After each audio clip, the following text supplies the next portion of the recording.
సర్వసైన్యాధిపతి కూడా మరణించాడన్న మాట రావణాసురుడికి అందింది. అయ్యా, నువ్వు పంపించిన వాళ్ళల్లో నీ సర్వసైన్యాధిపతి కూడా మడిసిపోయాడు. ఇప్పుడు స్వయమేవ గమిష్యామి రణశీర్షం తవద్భుతం. రావణుడు అన్నాడు, నేనే వెడుతున్నాను యుద్ధానికి, ఇక వీరుల్ని పంపను. ఈ యుద్ధం తాడో పేడో తేలిపోవలసింది. రామరావణ సంగ్రామం ప్రారంభం కావలసింది. రాముణ్ణి వధిస్తాను, నేనే బయలుదేరుతానన్నాడు.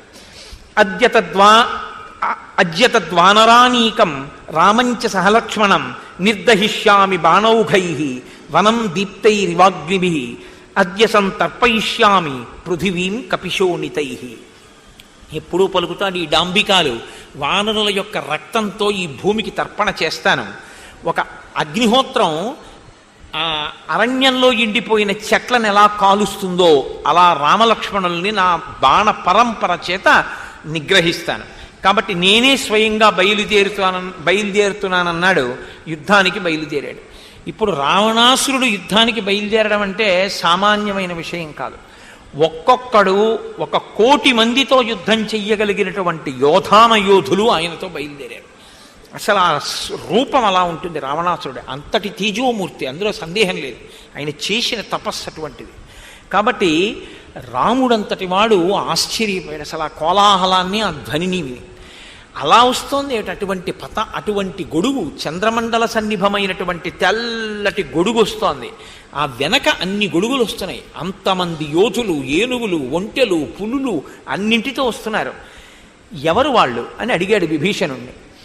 ఆ రాముడు అడిగినప్పుడు నానా పతాకాధ్వజ శస్త్రజుష్టం ప్రాసాశిశూలాయుధ శస్త్రజుష్టం సైన్యం గజేంద్రోపమ నాగజుష్టం కస్యేదమక్షోభ్య అభీరుజుష్టం. ఆ వస్తున్నటువంటి సైన్యం అంత భయంకరంగా ఏనుగులతో, అంతమంది వీరులతో వస్తోంది. వాళ్ళెవరో నాకు చెప్పవలసింది అని అడిగాడు. అడిగితే అప్పుడు విభీషణుడు చెప్పాడు. ఆ వస్తున్న వాళ్ళలో అకంపనుడు అనబడేటటువంటి వాడు ఉన్నాడు. వాడు సింహధ్వజం కలిగినటువంటి రథం మీద ఎక్కి వస్తాడు. ఇంద్రధనస్సు ఎలా ఉంటుందో ఆయన యొక్క ధనస్సు అలా ఉంటుంది. ఆ వెనక్కాతల వస్తున్నవాడు ఇంద్రజిత్. బ్రహ్మదేవుని యొక్క వరప్రభావం చేత మాయాయుద్ధం చేస్తాడు, మేఘాల్లో నిలబడి యుద్ధం చేస్తాడు. ఇంద్రజిత్ గురించి నేను చెప్పక్కర్లేదు. ఏనుగు యొక్క దంతములు పైకి ఎలా వచ్చి ఉంటాయో, అన్ని ప్రాణులకు దంతములు నోట్లో ఉంటే ఒక్క ఏనుగుకి దంతములు పైకి ఉంటాయి. అలాగే ఇంద్రజిత్తుకి కూడా కోరలు పైకి వచ్చి ఉంటాయి. అంత భయంకరమైన రూపం ఉన్నవాడు. ఇంకొకడు అతికాయుడు. ఆయన రధికులలో కల్లా చాలా శ్రేష్ఠుడైన వాడు. అత్యంత వేగంగా వింటినారిని లాగుతూ యుద్ధం చెయ్యగలడు. ఉదయిస్తున్నటువంటి సూర్యుడు ఎలా ఉంటాడో అటువంటి నేత్రములతో ఉన్నటువంటి వాడు మహోదరుడు. ఈయన ఎక్కినటువంటి ఏనుగు మెడలో కట్టబడినటువంటి గంట యొక్క శబ్దమే అంత భయంకరంగా ఉంటుంది. అటువంటి శబ్దము కలిగినటువంటి గంట కట్టబడిన ఏనుగునిక్కి యుద్ధం చేస్తుంటాడు. ఇంకొకడు పిశాచుడు అనబడేటటువంటి రాక్షసుడు. ఆయన గుర్రం ఎక్కి చాలా భయంకరమైన యుద్ధాన్ని చేస్తాడు. ఒక పర్వతం ఎంత ఉంటుందో అంత శరీరంతో ఉండి యుద్ధం చేసేవాడు త్రిశూరుడు. ఆయన కూడా యుద్ధానికి వస్తున్నాడు. వేరొకడు చాలా విశాలమైనటువంటి వక్షస్థలము కలిగినటువంటి వాడు. ఆయన కుంభాసురుడు. ఆయన ధనుష్టంకారం చేస్తూ ఇంద్రనీలమణుల చేత పొదగబడినటువంటి అగ్నివలి ఒప్పుతున్నటువంటి వజ్రఖచితమైన బంగారంతో నిర్మింపబడిన ధనస్సు పట్టుకుని యుద్ధం చేస్తుంటాడు. వేరొకడు నరాంతకుడు. ఆయన కేవలము పర్వత శిఖరములను విసిరి యుద్ధం చేస్తాడు. అంత గొప్ప యోధులతో కలిసి వస్తున్నాడు. అదిగో ఆ మధ్యలో వస్తున్నాడే ఆయనే రావణాసురుడు. యశ్చైషనానా విదఘోర రూపై వ్యాఘ్రోష్ట్ర నాగేంద్ర మృగాశ్వవక్త్రై భూతైవృతో భాతి వివృత్త నేత్రై సోసౌ సురాణం అపిదర్పహంత. ఆ రాక్షసరాజైనటువంటి రావణుడు భయంకరమైనటువంటి రాక్షసులతో కలిసి వస్తున్నాడు. ఆయన వెనక వచ్చేటటువంటి రాక్షసుల ముఖాలు మామూలు ముఖాల్లా కూడా ఉండవు. పెద్ద పులుల యొక్క ముఖాలు, మదపుటేనుగుల యొక్క ముఖాలు, ఒంటెల యొక్క ముఖాలు ఎలా ఉంటాయో అటువంటి ముఖములు కలిగిన రాక్షసుల చేత పరివేష్టితుడై తెల్లటి గొడుగులో వస్తున్నాడు. ఆ వస్తున్నటువంటి రావణాసురుని యొక్క అసౌకిరీటీ చలకుండలాస్యో నాగేంద్ర వింధ్యోపమ భీమకాయ మహేంద్ర వైవస్వత దర్పహంత రక్షోదీప సూర్య ఇవామభాతి. భూతగణములతో పరివేష్టితుడైనటువంటి రుద్రుడు ఎలా ఉంటాడో అటువంటి స్థితిలో రాక్షసగణముల చేత పరివేష్టింపబడినటువంటి ఆ రావణాసురుడు ఆ కుండలములు కదులుతుండగా ప్రకాశిస్తున్నటువంటి ముఖంతో ఒకానొక నాడు ఆయన యమధర్మరాజుని ఇంద్రుని కూడా నిగ్రహించినటువంటి వాడు. అంతటి బలము కలిగినటువంటి ఆ రావణాసురుడు అదిగో వస్తున్నాడు.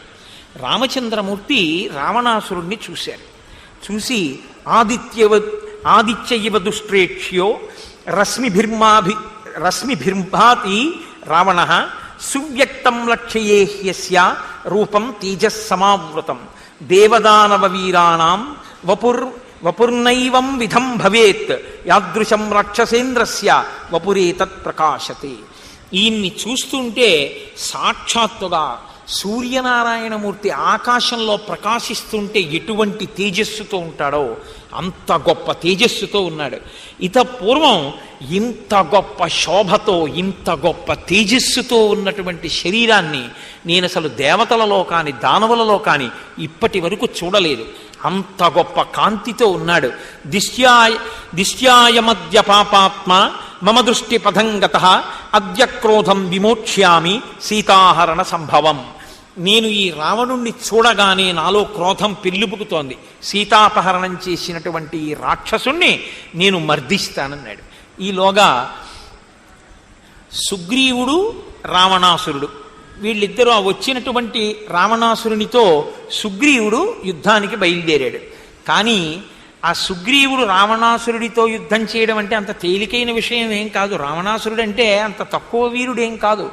రామచంద్రమూర్తి అంతటి వారు మీరు ఎదర విందురు కానీ అసలు భయమే వేస్తుంది ఆ యుద్ధం జరిగితే. రామచంద్రమూర్తి అంతటి వారు బడలిపోయి అసలు ఈ రావణాసురుడు ఎలా తెగటార్చబడతాడు అనుకున్నారు. ఒక స్థితిలో అందరూ యుద్ధం మానేసి చూశారు రామరావణ యుద్ధాన్ని. అంత మహాబలవంతుడు, అంతటి పరాక్రమశాలి. ససాయకో రావణ బాహుముక్త శక్రాశని ప్రఖ్య వపుస్థితాగ్రహ సుగ్రీవమాసాద్య బిభేద వేగాత్ గుహేరితాక్రౌంచమివోగ్రశక్తి. సుబ్రహ్మణ్యేశ్వర స్వామి చేత్తో పట్టుకునేటటువంటి శూలం ఎలా ఉంటుందో సుగ్రీవుణ్ణి చూడగానే కోపగించిన వాడై ఆ శూలాన్ని అటువంటి దాన్ని తీసి చేత్తో పట్టుకుని విపరీతమైన వేగంతో గురి చూసి కొట్టే ఆ శూలము వచ్చి గుండెల్లో గుచ్చుకుని వెంటనే స్పృహ తప్పి సుగ్రీవుడు యుద్ధభూమిలో పడిపోయాడు. ఆ తర్వాత గవాక్షుడు, గవయుడు, సుదంస్త్రుడు, వృషభుడు, జ్యోతిర్ముఖుడు, నభుడు అనబడేటటువంటి మహాకాయులైనటువంటి వానర వీరులు పెద్ద పెద్ద శిలలు, చెట్లు, పర్వత శిఖరాలు పట్టుకుని రావణాసురుడి మీదకి వెళ్ళారు. అవలీలగా 20 చేతులతో ధనస్సుని తిప్పుతూ వాళ్ళందరూ పట్టుకొచ్చినటువంటివన్నీ పడగొట్టి వీళ్ళందరి మీద బాణప్రయోగం చేసి అందరినీ యుద్ధభూమిలో పడగొట్టాడు. పడగొట్టి ఏకకాలమునందు ఎన్ని వేల వానరముల్ని పడగొడుతున్నాడు. పడగొడుతుంటే అక్కడ ఉన్నటువంటి వానర సైన్యం అంతా గగ్గోలు పెట్టుకుంటూ వెళ్ళి ఈ రావణాసురుడి యుద్ధాన్ని మేము తట్టుకోలేమని లోకరక్షకుడైనటువంటి రామచంద్రమూర్తిని ఆశ్రయించారు. రామచంద్రమూర్తి యుద్ధానికి బయలుదేరుతున్నారు.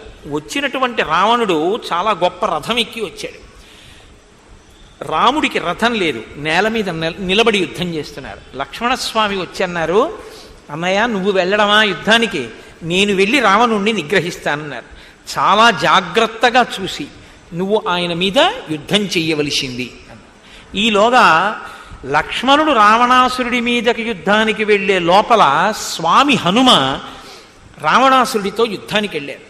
ఏ అస్త్రమునకు ఏ శస్త్రమునకు నేను కట్టుబడను, నిన్ను చంపడానికి అస్త్రశస్త్రాలు అక్కర్లేదు, ఒక్క పిడిగుద్దుతో నిన్ను పడగొట్టేస్తాను చూడని ఒక్క పిడిగుద్దు ఒకటి రావణాసురుడి యొక్క గుండెల మీద గుద్దారు. గుద్దితే ఇంత రావణాసురుడు కూడా ఒక్కసారి విచలితుడైపోయినట్టుగా కదిలిపోయాడు రథం మీద. కానీ ఉత్తర క్షణంలో సంజ్ఞ పొంది, అది రావణ బలం అంటే. హనుమంతటి వారు అంత క్రోధంతో కొట్టిన గుద్దుని తట్టుకుని తన పిడికిలి బిగించి ఆ వానరోత్తముడైనటువంటి హనుమని ఒక్కసారి వక్షస్థలంలో గురి చూసి ఓ గుద్దు గుద్దారు. ఆ రావణాసురుని యొక్క దెబ్బ తన గుండెల మీద తగిలేటప్పటికీ ఇంతటి హనుమ గిర్ర గిర్ర గిర్ర గిర్ర తిరిగి స్పృహ తప్పి నేల మీద పడిపోయారు. రావణాసురుడంటే మీరేం తక్కువగా అంచనా వేయకండి. మహర్షి ఏది చెప్పేటప్పుడు అది చెప్తారు. ఆయన బలం గురించి చెప్పేటప్పుడు ఆ బలం గురించే చెప్తారు. రావణుణ్ణి అరిచేత్తో దెబ్బ కొడితే రావణుడు చెలించిపోయాడు. ఆ వానరోత్తముణ్ణి అరిచేత్తో ఒక్క దెబ్బ కొట్టి ఒక్క గుద్దు గుద్దితే హనుమంతటి వారు చెలించిపోయి ఒక్కసారి పర్వతం పడిపోయినట్టుగా పడిపోయారు. మహాబలవంతుడైనటువంటి ఆ మారుతి స్పృహ తప్పి పడిపోవడం చూసి సర్వసైన్యాధిపతి అయినటువంటి నీలుడు విజృంభించాడు. విజృంభించి యుద్ధం చేస్తుంటే రావణాసురుడు ఆయన మీద బాణప్రయోగం చేస్తున్నాడు. ఆయనకి దొరకకుండా తిరుగుతూ శిలలు వర్షిస్తూ వృక్షములను వర్షిస్తూ నీలుడు యుద్ధం చేస్తున్నాడు. ఎన్నిటిని ప్రయోగిస్తున్నాడో అన్నిటినీ ఆకాశంలోనే ముక్కలు చేసి బాణాలు ప్రయోగిస్తున్నాడు రావణాసురుడు. రావణాసురుణ్ణి ఇబ్బంది పెట్టడం కోసం ఒక ఈగ ఎంత ఉంటుందో అంత చిన్న వానర రూపాన్ని పొందాడు నీలుడు. అభివృష్ట శరౌఘేణ మేఘేనేవ మహాబల హ్రస్వం కృత్వా తదా రూపం ధ్వజాగ్రే నిపపాత. చాలా చిన్న రూపాన్ని పొంది చిన్ని కోతి అయిపోయి ఆయన ఆ రావణాసురుడి యొక్క ధ్వజం పైన కూర్చున్నారు. ఇప్పుడు గురి చూసి కొట్టడానికి దొరకనంత చిన్న కోతి పిల్లై ఇబ్బంది పడుతున్నారు రావణాసురుణ్ణి. పావకాత్మజమాలోక్య ధ్వజాగ్రే సముపస్థితం జజ్వాల రావణ క్రోధాత్ తతో నీలో ననాదచ. అంత చిన్న రూపంతో ఉన్నటువంటి అగ్నిహోత్రుని యొక్క అంశతో జన్మించినటువంటి నీలుణ్ణి చూసి చాలా కోపగించినటువంటి రావణాసురుడు ఎలా నిగ్రహించాలని చూస్తున్నారు. ఈలోగా చాలా చిన్న రూపంతో ఉన్నాడు కాబట్టి ధ్వజాగ్రే ధనుషశ్చాగ్రే కిరీటాగ్రే చతం హరిం లక్ష్మణోద హనుమాంశ్చ దృష్ట్వా రామశ్చ విస్మితాః. మహాబలవంతుడు కాబట్టి హనుమ వెంటనే స్పృహని పొందారు. ఈలోగా రామలక్ష్మణులు హనుమ మొదలైన వాళ్ళు ఆశ్చర్యంతో చూస్తుండగా చిన్న రూపంతో ఆ ధ్వజం మించి ఓసారి కిరీటం మీదకి దూకుతున్నారు, కిరీటం మించి ధనస్సు మీదకి దూకుతున్నారు. పట్టుకుందామంటే దొరకకుండా రావణాసురుడు వెర్రివాళ్ళ ఇలా ఇలా చూసేటట్టుగా ఆ రావణుణ్ణి ఇబ్బంది పెడుతున్నారు. మహాక్రోధం పొందినటువంటి రావణాసురుడు ఈ వానరాన్ని నా ఆగ్నేయాస్త్రం చేత కాల్చేస్తానని ఆగ్నేయాస్త్రాన్ని అభిమంత్రించి నీలుడి మీదకి విడిచిపెట్టాడు. విడిచిపెట్టేటప్పటికీ ఆ అస్త్రం యొక్క దెబ్బ తగిలింది. తగిలేటప్పటికీ అంత బలవంతుడైన నీలుడు, ప్రహస్తుణ్ణి సంహరించినటువంటి నీలుడు నెత్తురు కక్కుతూ పడిపోయాడు. పితృమహాత్మ్య సంయోగాత్ ఆత్మనశ్చాపి తేజస జానుభ్యాం అపతద్భూమౌ నచ ప్రాణైర్ వ్యయుజ్యత. సాక్షాత్తుగా అగ్నిహోత్రుని కుమారుడు కనుక, ప్రయోగించింది ఆగ్నేయాస్త్రం కనుక, తన కొడుకు ప్రాణములను తాను తీయకుండా అగ్నిహోత్రుడు కాపాడాడు కనుక ఒక్కసారి స్పృహని కోల్పోయిన వాడై 2 మోకాళ్ల మీద యుద్ధభూమిలో కూలపడి ముందుకి వంగిపోయాడు. కానీ ప్రాణములు మాత్రం పోలేదు. ఆ స్థితిలో లక్ష్మణస్వామి రావణాసురుడి మీద యుద్ధానికి వెళ్ళారు. ఇక నువ్వు నా కంటపడ్డావు, తప్పుకోలేవని ఇద్దరు యుద్ధం చేస్తున్నారు. క్రోధాన్ని పొందినటువంటి రావణాసురుడు బ్రహ్మదత్తమైనటువంటి శక్తి అనబడేటటువంటి ఒక గొప్ప అస్త్రాన్ని స్మరించి అభిమంత్రించి లక్ష్మణస్వామి యొక్క వక్షస్థలం మీద ప్రయోగించాడు. అది వచ్చి తగలగానే, లక్ష్మణుని యొక్క పాలభాగానికి తగలగానే ఆయన నేల మీద పడిపోయారు. పడిపోయి గాయపడి మూర్ఛితుడయ్యాడు. ఆయన కింద పడి మూర్ఛితుడు కాగానే ఆ పెద్ద అగ్నిని విరజిమ్ముతోందా అన్నట్టుగా వస్తున్న ఆ శక్తి ఆయుధాన్ని నిగ్రహించడానికి లక్ష్మణుడు ప్రయత్నించినా ఆయన బాణములు ఆ శక్తిని ఆపలేకపోయాయి. అది వచ్చి తగిలింది, స్పృహ తప్పి నేల మీద పడిపోయారు. పడిపోగానే రావణాసురుడు రథం దిగాడు. దిగి నేల పడిపోయినటువంటి లక్ష్మణుణ్ణి తనతో తీసుకెళ్ళిపోవడం కోసమని ఆయన్ని పైకెత్తుతున్నాడు. ఆయన విష్ణుస్వరూపం కదండి, వచ్చింది విష్ణుస్వరూపం కాబట్టి లక్ష్మణస్వామి వెంటనే తన పరాక్రమం చేత స్పృహని కోల్పోయినట్లు ఉన్నా ఒక్కసారి తన స్వరూపాన్ని స్మరణం చేసి, నేను ఈ రావణాసురుని చేత ఎత్తబడడానికి వీలు లేనంత బరువవుదునుగాక అని బాగా బలంగా, అంటే భూమిని పట్టుకుని ఉండేటట్టుగా ఆయన పడుకున్నారు. వచ్చి రావణుడు ఆయన్ని అవలీలగా ఎత్తగలనని ఎత్తబోతున్నాడు. సశక్తిమాన్ శక్తి సమాహత సన్ ముహుప్రజ్వాల రఘుప్రవీర తం విహ్వలంతం సహసాభ్యుపేత్య జగ్రాహ రాజా తరసా భుజాభ్యాం తన భుజబలంతో లక్ష్మణుణ్ణి ఎత్తి రథంలో పడేద్దామని ప్రయత్నిస్తున్నాడు. లక్ష్మణుణ్ణి ఎత్తడంలో చాలా కష్టంగా ఉంది, ఎత్తలేకపోతున్నాడు. ఇంతలో స్వామి హనుమ చూశారు. హిమవాన్మందరో మేరు త్రైలోక్యం వా సహామరై శక్యం భుజాభ్యాం ఉద్ధర్తుం న సంఖ్యే భరతానుజ. నేను మేరుమందర పర్వతములతో కూడినటువంటి ఈ భూమండలాన్నంతటినీ కూడా నా భుజాలతో ఎత్తగలను, కానీ ఏమిటి లక్ష్మణుణ్ణి ఎత్తలేకపోతున్నాను అని ఆశ్చర్యపోతున్న సమయంలో తేన ముష్టి ప్రహరణేన రావణో రాక్షసేశ్వర జానుభ్యాం అపతద్భూమౌ చిచాలచ పపాతచ. ఒక్కసారి స్పృహ పొందినటువంటి హనుమ నీవు లక్ష్మణుణ్ణి ఎత్తుకుపోతావా అని పరిగెత్తుకొచ్చి పిడికిలి బిగించి వంగి లక్ష్మణుణ్ణి ఎత్తుతున్నటువంటి రావణాసురుడి గుండెల్లో ఒక్క గుద్దు గుద్దారు.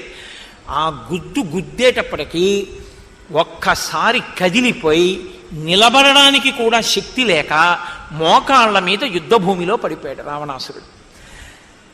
వెంటనే విఘూర్ణమానో నిశ్చేష్టో రథోపస్తవుపావిశత్ విసన్యో మూర్ఛితశ్చాసీన్నచస్థానం సమాలభత్.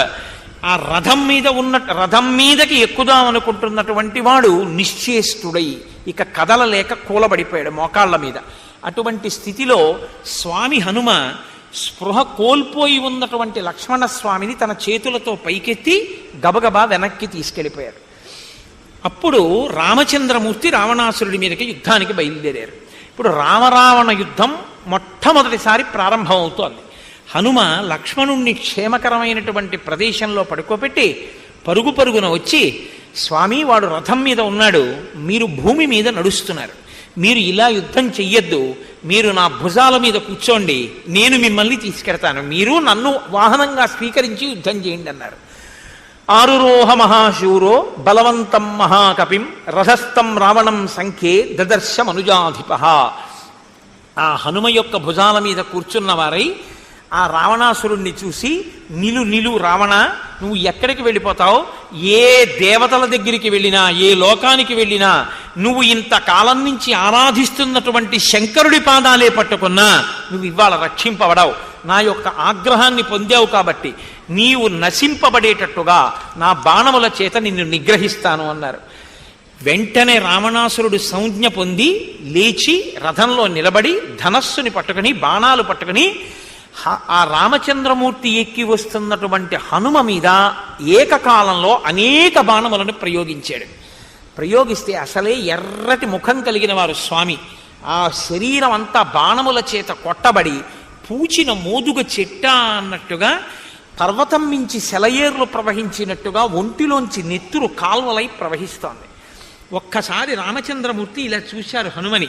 తనని ఆశ్రయించినవాడు, తన పట్ల మహాభక్తి కలిగినవాడు, తనకి వాహనమై తనని వహిస్తున్నవాణ్ణి అన్ని బాణములతో కొట్టేటప్పటికీ తతో రామో మహాతేజ రావణేన కృతవ్రణం దృష్ట్వా ప్లవగశార్దూలం కోపస్య వశమే యువాన్. ఎన్నడూ కోపం రానటువంటి రామచంద్రమూర్తికి అపారమైనటువంటి కోపం కలిగింది. వెంటనే తన ధనస్సుని మండలాకారంగా తిప్పి చక చక చక చక ఇంకసలు ఆలోచించడానికి వీలు లేని రీతిలో బాణప్రయోగం చేశారు. తస్యాభిచక్రం యరథం సచక్రం శాశ్వధ్వజఛత్ర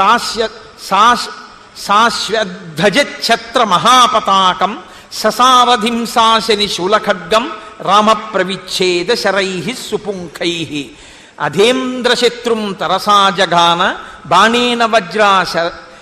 బాణేన వజ్రాశని సన్నిభేన భుజాంతరే వ్యూఢ సుజాత రూపే వజ్రేణ మీరుం భగవానివేంద్ర. ఆయన వరసగా బాణప్రయోగం చేసి రథాన్ని, చక్రాల్ని, అశ్వాల్ని, ధ్వజపతాకాల్ని, ఛత్రాన్ని, సారథిని అన్నిటినీ పడగొట్టేశారు. పడగొట్టేస్తే రావణుడికి రథం లేక సారథి లేక నేల మీద నిలబడ్డాడు. అలా నిలబడినటువంటి రావణాసురుణ్ణి చూసి బాణేన వజ్రాశని సన్నిభేన, వజ్రాయుధం ఇంద్రుడిది ఎలా ఉంటుందో అటువంటి బాణాన్ని ప్రయోగించి భుజాంతరే వ్యూఢ సుజాత రూపే వజ్రేణ మీరుం భగవానివేంద్ర. ఆ రావణాసురుని యొక్క వక్షస్థలం మీద ఒక దెబ్బ బాణంతో కొట్టారు.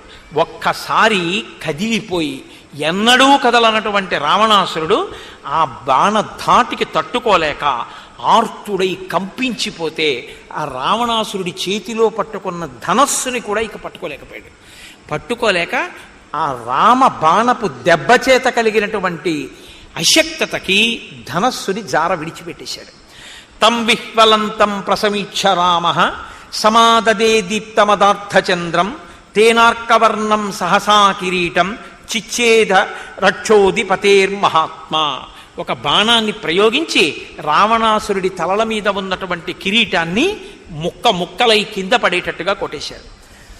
ఇప్పుడు చేతిలో ధనస్సు లేదు, బాణములు లేవు, తల మీద కిరీటం లేదు, రథం లేదు, గుర్రాలు లేవు, సారథి లేడు. యుద్ధభూమిలో నిలబడి చేతిలో ఏ విధమైనటువంటి రక్షణ లేకుండా ఒక్కడు నీరసపడిపోయి భీతితో భయంతో రామచంద్రమూర్తి వంక చూస్తూ నిలబడిపోయాడు. ఆయన ఇప్పుడు తెగటాచాలి అంటే ఒక్క క్షణం గుండెల మీద బాణం వేసి కొట్టేయగలరు.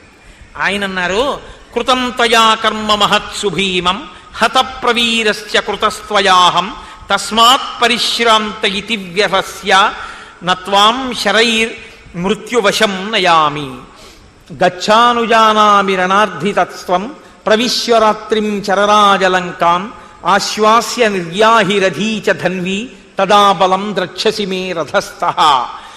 రావణ, నీవు ఇప్పటిదాకా వానర యోధులతో యుద్ధం చేశావు, బాగా అలిసిపోయావు, నీకింక యుద్ధం చేసే ఓపిక లేదు, క్షీణించిపోయింది, నీ కిరీటం పడిపోయింది, నీ రథం భగ్నమైపోయింది, నీ గుర్రాలు మరణించాయి, నీ సారథి మరణించాడు, నీ చేతిలో ఆయుధాలు లేవు, కాబట్టి నిన్ను నేను చంపను, విడిచిపెట్టేస్తున్నాను, పో అంతఃపురానికి.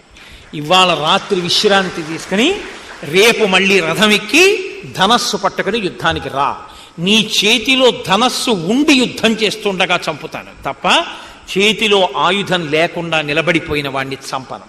అది నా క్షాత్రం కాదు, నా ధర్మం కాదు, కాబట్టి పో, వెళ్ళి విశ్రాంతి తీసుకో అని ప్రవిశ్యరాత్రిం చరరాజలంకాం, వెళ్ళి విశ్రాంతి తీసుకుని మళ్ళీ రా అన్నారు. విచిత్రం ఏమిటంటే రామచంద్రమూర్తి యొక్క ధర్మాన్ని, రామచంద్రమూర్తి యొక్క పరాక్రమాన్ని స్వయంగా ఇలా చూసిన పో అంటే సిగ్గు లేకుండా నడుస్తూ వెనక్కి లంకలోకి వెళ్ళిపోయాడు తప్ప 10 అడుగులు వేసి ముందుకొచ్చి రామచంద్రమూర్తి పాదముల మీద పడిపోయి ఉంటే రావణాసురుడు ఎటువంటి స్థితిని పొందేవాడు. ఇంత అవకాశం ఇచ్చినా ఆయన మాత్రం లంకలోకి వెళ్ళిపోవడానికి సిద్ధపడ్డాడు తప్ప రాముడి కాళ్ళ మీద పడ్డానికి మాత్రం ఇష్టపడలేదు. రావణాసురుడు దీనుడై దిగాలుతో నీరసపడిపోయి రామచంద్రమూర్తి చేత ఓడింపబడి సిగ్గుతో తల వంచుకుని వెనక్కి తిరిగి వెళ్ళిపోతుంటే తస్మిన్ ప్రభిన్నే త్రిదశేంద్ర శాత్రౌ సురాసురాభూత గణాదిశ్చ ససాగరాహ సర్షి మహోరగాశ్చ తథైవ భూమ్యాంబుచరాశ్చ హృష్టాః. ఆ రామచంద్రమూర్తి యొక్క వైభవానికి 3 లోకంలో ఉండేటటువంటి వాళ్ళు, సురాసురులు, దిక్పాలురు, సాగరవాసులు, మహర్షులు, మహానాగులు, భూమిలో జలాలలో ఉండేటటువంటి సమస్త ప్రాణులు ఎంతో సంతోషించి ఇవాళ కదా రావణుడికి ఇంత అవమానం జరిగిందని ఎంతో ఆనందించి అందరూ కలిసి రామచంద్రమూర్తిని స్తోత్రం చేశారు. రావణాసురుడి మీద మొదటి విజయాన్ని రామచంద్రమూర్తి సాధించారు అన్న ఈ ఘట్టం దగ్గర ఆయన అంతటి ధర్మాత్ముడై చేతిలో ఆయుధం లేని వాణ్ణి చంపను అని విడిచిపెట్టినటువంటి ధర్మాత్ముడైన రామచంద్రమూర్తి యొక్క వైభవం దగ్గర ఇవాల్టి ఉపన్యాసాన్ని పూర్తి చేసి మళ్ళీ రేపు సాయంకాలం. If you like this video, hit the like button. For more videos, subscribe to our channel. If you have learned anything from this video, comment down below. Subscribe.